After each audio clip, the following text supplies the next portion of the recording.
Okay, here we are. We're in the process of painting at number 5. Now, in the kitchen, I've got the ceiling. It's got 2 coats of white ceiling paint, and you can see the distinction here, the line difference of where, as far as I've gotten. I haven't gone into the living room area yet.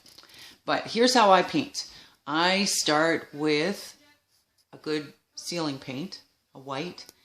It's a good grabber. It really grabs onto the walls, and no matter what the surface is.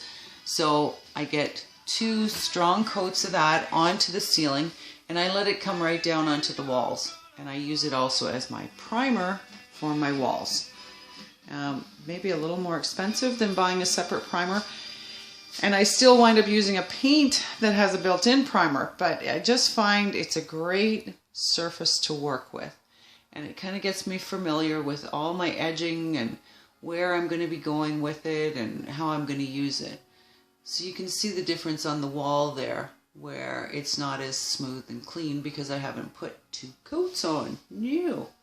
So we've got the white primer is on everywhere. The ceiling is good. I did have to come back and touch it up a little bit here and there, but no big deal. But now the walls, obviously, this is not their finished coat.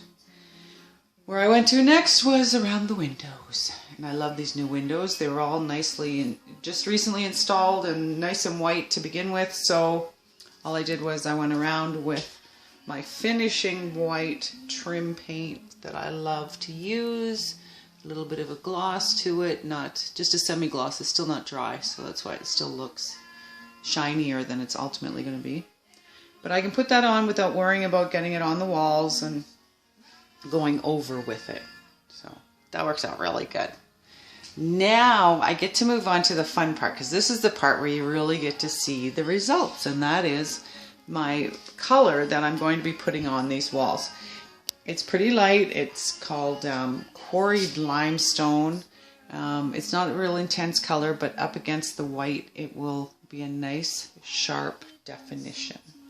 So here we go. I'm gonna go do that now.